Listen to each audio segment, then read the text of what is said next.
How did this Danish IC4 high-speed train end up on an abandoned piece of track in the middle of Libya?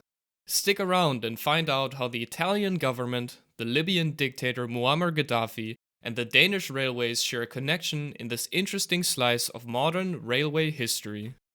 In the year 2000, the Danish State Railways, or DSB, ordered over 100 new high-speed train sets from the Italian manufacturer Ansaldo Breda for over 5.3 billion Danish crowns, which, adjusting for inflation, amount to about 1 billion euro today. This order included 83 brand new IC4 high-speed train sets intended to replace the old IC3s servicing Denmark's inner city lines. These IC4 trains turned out to be a disaster for the Danish railways, and their failure and many shortcomings are documented in length here on YouTube already. What I want to focus on today is another story surrounding the scandal of the chaotic procurement of this Danish train set. The story of how one of these IC4 trains ordered by the Danish railways ended up right here in Libya's capital city of Tripoli. In 2009, the delivery of the IC4 train sets intended for Denmark was already delayed by over 3 years, having been initially scheduled for January of 2006. Because of this, the Danish railways were facing mounting criticism regarding the slow and arduous modernization of their domestic train fleet. Naturally, the pressure from the DSB on the Italian manufacturer Ansaldo Breda was mounting, as the DSB was growing increasingly impatient and embarrassed of the damage done to their image. At this same time, Silvio Berlusconi was serving his second year as elected Prime Minister of Italy. This might initially seem somewhat unrelated, but as it turns out, Berlusconi, the lovable, honest man of the people and savvy businessman of the highest reputation, is the link between Muammar Gaddafi, Ansaldo Breda, and the Danish railways.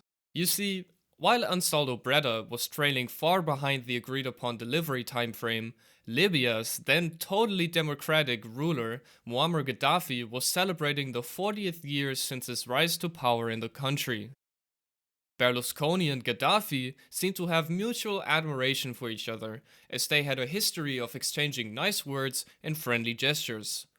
This actually ended up earning Berlusconi criticism from within Europe regarding his friendly attitude towards the Libyan dictator.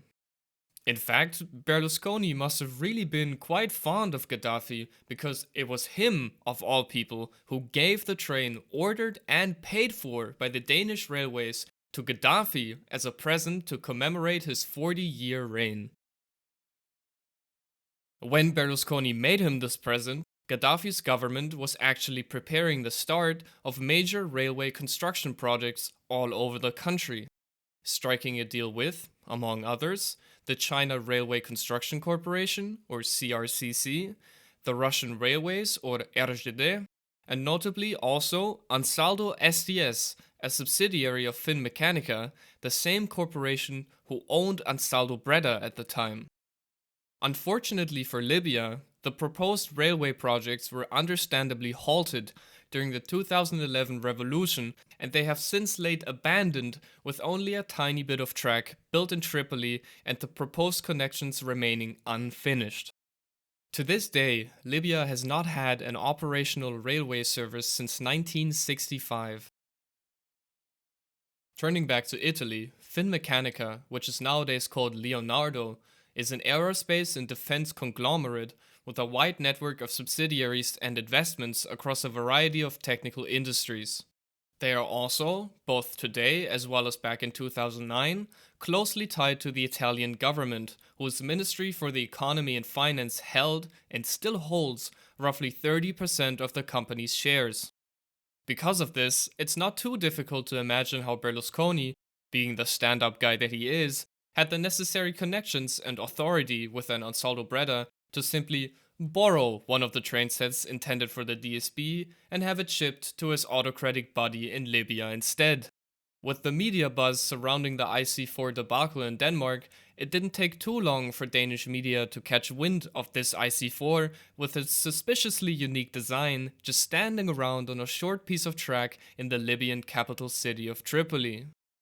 In 2011, the Danish technology website ING reported on the train being spotted in an article by the International Railway Journal. As far as I can tell, it was this image released by the Libyan railways themselves which caught their attention in the first place. Unfortunately, the original journal article, along with the source for many of the images shown, is not accessible to me anymore. However, being confronted with this article, the head of the IC4 project at DSB, Torben Kronstam, claimed that the depicted IC4 train sporting a smart 40-year celebration livery was likely merely an exhibition piece and not taken from their pool of ordered vehicles. This turned out to be false, demonstrated by the signs and markings on the train, which were still in Danish. And later, the DSB also agreed that this was indeed one of the train sets ordered by them. In 2013, a TV crew sent by a Danish late-night satire show paid a visit to the train, again flaring up the conversation around it and getting some interesting footage, as well as finding out that the Libyans left in charge of the train at the time of their visit were actually not in possession of the keys to the train and thus entirely unable to enter or drive it. Do you know if we can get inside? Yes, the point is the key is not with this one person, and one person is not available now. It remained unclear whether or not anyone even still had the key to it. I've also found footage from CGTN and Arab24 showing views from inside and outside the train, which you'll already have seen playing in the background. It seems that every once in a while, when the Libyan government decides to make another push to construct railway infrastructure, this train again becomes a popular subject for African journalists. While some of the compartments look to be virtually unchanged from the interior as specified and ordered by the DSB, others look very, very different. Berlusconi seems to have made sure that some parts of the train were renovated to be luxury compartments, with much nicer interior and furnishing, including what appear to be leather couches and even a conference room with a big table for the dictator to hold meetings at. This extremely Italian, swagged out interior is a fitting present from one flamboyant country leader to another, but came as a real surprise to anyone following the IC4 project at the time. The train ended up being part of the Libyan Railways exhibition and conference in 2011, where it was used to demonstrate to visitors how luxuriously they might travel on the future high-speed lines through the country.